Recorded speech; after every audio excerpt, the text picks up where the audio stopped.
दोस्तों फिर एक बार स्वागत करते हैं आपका हमारे चैनल के अंदर। आज हम बात करेंगे लोकसभा चुनाव के बारे में और बीच बीच में मध्य प्रदेश के विधानसभा चुनाव के बारे में भी हम इसके अंदर बात करते चलेंगे।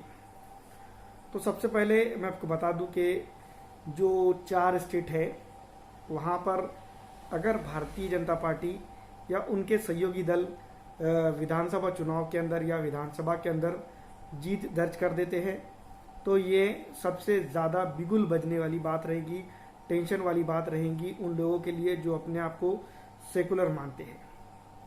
सबसे पहले इम्पोर्टेंट बात मैं आपको बता दूं कि महाराष्ट्र के अंदर भारतीय जनता पार्टी मानो जो तो उखड़ से चली गई है। यहाँ पर जो तो उनका सुपड़ा साफ होता जा रहा है, यहाँ पर उनका वापसी करना ना के बराबर है। यानी कि 48 सीटों में से चंद सीटें जो तो भारतीय जनता पार्टी के पास जा सकती हैं, यहाँ पर ये बात बिल्कुल तय है। दूसरी तरफ बिहार की बात करेंगे तो बिहार के अंदर भी मैं आपको बता दूं कि भारतीय जनता पार्टी के पास बहुत कम सीटें आ रही हैं और यहाँ पर भी RJD, JDU, Congress party, communist पक्ष ये जो तो यहाँ पर पूरा तरह से अगर देखा जाए तो सियासी तौर पे बंदरबाट जिसको हम कह सकते हैं यहाँ पर होता हुआ नजर आ रहा है। वहीं अगर भारतीय जनता पार्टी की बात की जाए 3-3-1 का फॉर्मूला जो दी है और 30 का फॉर्मूला वो सीधी तौर पे भारतीय जनता पार्टी की तरफ झुकाव की राजनीति बताता हुआ चला जा रहा है। लेकिन ये राजनीति एक तरह से देखा जाए तो बिहार के अंदर तक मुझे लगता है कि ये कामयाब गुर नहीं है राजनीति का और यहाँ पर ये भारतीय जनता पार्टी को ले डूबने वाली पॉलिसी रहेंगी। ये आज हमारी बात को लिख लीजिएगा। दूसरी तरफ जो इम्पोर्टेंट स्टेट है सबसे ज़्यादा दृष्टिकोण से अगर देखा जाए भारतीय जनता पार्टी की तो वो आती है उत्तर प्रदेश, राजस्थान, गुजरात। ये स्टेट के अंदर भी भारतीय जनता पार्टी की जो है तो मैं आपको बता दूं कि सीटें आ रही हैं, ये बात में कोई दो राय नहीं है। लेकिन सबसे बड़ी जो टेंशन वाली बात है, चाहे वो समाजवादी क्यों ना हो, चाहे वो बहुजन समाजवादी पार्टी क्यों ना हो, चाहे वो कांग्रेस पार्टी क्यों ना हो या निषाद पार्टी या छोटे मोटे जो दल है उनके लिए, चाहे वो भारतीय जनता पार्टी के खेमे के हो चाहे वो कांग्रेस के खेमे के हो। तो जैसा कि आप जानती हैं कि बिहार के अंदर जो बड़े बड़े दल है, खास करके इम्पोर्टेंट दल जिसको हम कह सकते हैं बिहार की राजनीति में, इन दिनों भारतीय जनता पार्टी को छोड़कर पूरे की पूरे एक थाली में सजते हुए दिखाई दे रहे हैं। 2 बड़े दल जिसको हम कह सकते हैं कांग्रेस, माफ कीजिएगा, जनता दल यूनाइटेड और आरजेडी यहाँ पर एक कंपोनेंट बनाते हुए नजर आ रहे हैं। और इसी तरह से अगर देखा जाए उत्तर प्रदेश के अंदर तो यहाँ पर अगर कभी बहुजन समाजवादी पार्टी को साथ में समाजवादी पार्टी ले लेती है तो ये समाजवादी पार्टी का सबसे बड़ा नुकसान होगा। क्यों होगा?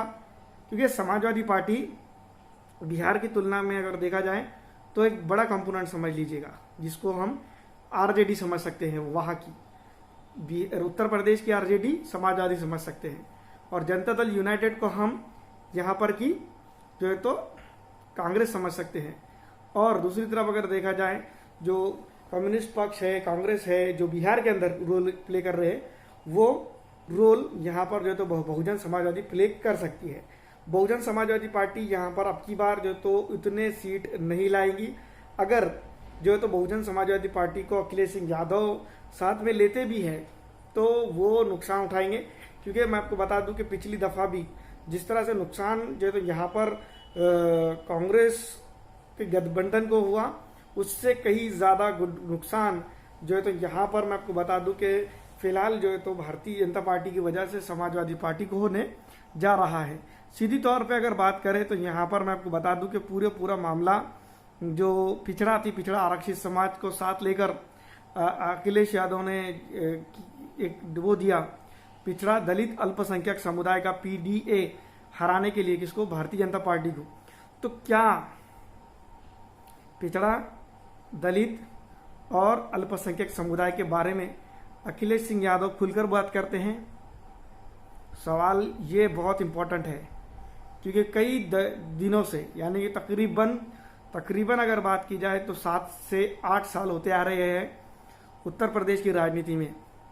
जब से वो सत्ता में थे तब से भी और जो सत्ता में नहीं थे तब से भी, और ये अभी कुछ 2.5-1 साल, तो ये कुल मिलाकर टोटल 10 साल के करीब करीब होता आ रहा है।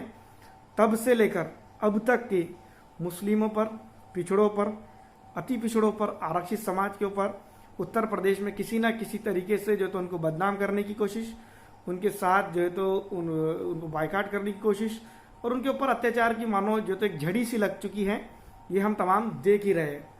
लेकिन क्या इसके बावजूद भी भारतीय जनता पार्टी को कोई ब्रेक लगा है? नहीं लगा है, क्योंकि एक बड़ा तबका उत्तर प्रदेश के अंदर है जो उसको हम कह सकते हैं यादव समाज है और ठाकुर समाज से आपका।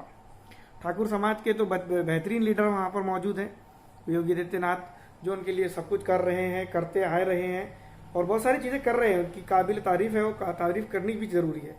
दूसरी तरफ अखिलेश सिंह यादव के बहुत बड़े नेता माने जाते हैं, जबकि मुस्लिम बहुल क्षेत्रों के अंदर उन्होंने यादवों को खड़े किया और या मुसलमानों ने उसको भारतीय जनता पार्टी को हराने के लिए यादव को चुनकर भी दिया। और यहाँ पर जो तो यादव वोट बैंक की अगर कभी हम देखें, तुलना करें मुस्लिम वोटरों से और यादव के वोटरों से, तो यहाँ पर खुले तौर पर, मैं आपको बता दूं, खुले तौर पर ये बात निकल के सामने आती है कि वो वोटर पूरा भारतीय जनता पार्टी की तरफ शिफ्ट हुआ है।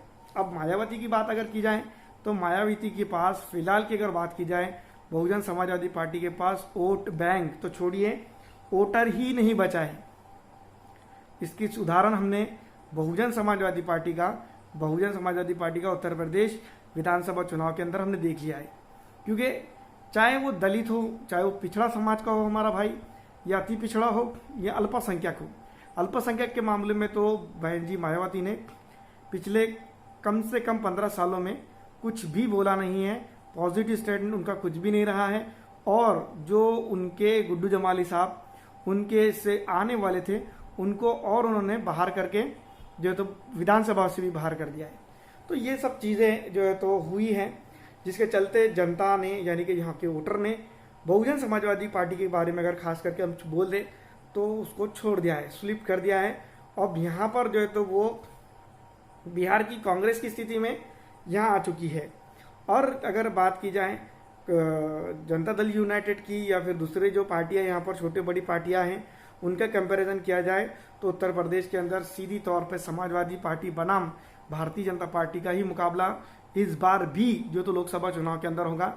कांग्रेस पार्टी 1 या 2 या 5 जगहों पर जो है तो उसका कड़ा मुकाबला देखने को मिल सकता है, लेकिन सीधी तौर पर अगर बात की जाए तो यहाँ पर समाजवादी पार्टी जो है तो कम से कम जगहों पर जो तो चुनाव टक्कर दे रही है भारतीय जनता पार्टी को। दूसरी तरफ अगर बात करें तो यहाँ पर जो जिसको हम कह सकते हैं कांग्रेस अगर कभी समाजवादी के साथ यहाँ गठबंधन कर लेती है, मतलब कि कांग्रेस खुद से समाजवादी को समर्थन दे देती है या उससे गठबंधन कर देती है, तो ये कांग्रेस के लिए भी सही होगा और मौजूदा स्थिति के लिए भी सही होगा उत्तर प्रदेश के अंदर। और उत्तर प्रदेश की जो 80 सीटें हैं उसके अंदर तकरीबन जो है तो जो 80 हराओ और भाजपा हटाओ का जो स्टेटमेंट अखिलेश सिंह यादव ने दिया है वो कामयाब होता हुआ नजर आएगा। आपको क्या लगता है हमें कमेंट करके जरूर बताइएगा। फिलहाल इस वीडियो में इतना ही। अगर अच्छी लगती है तो इसको लाइक जरूर कर दीजिएगा।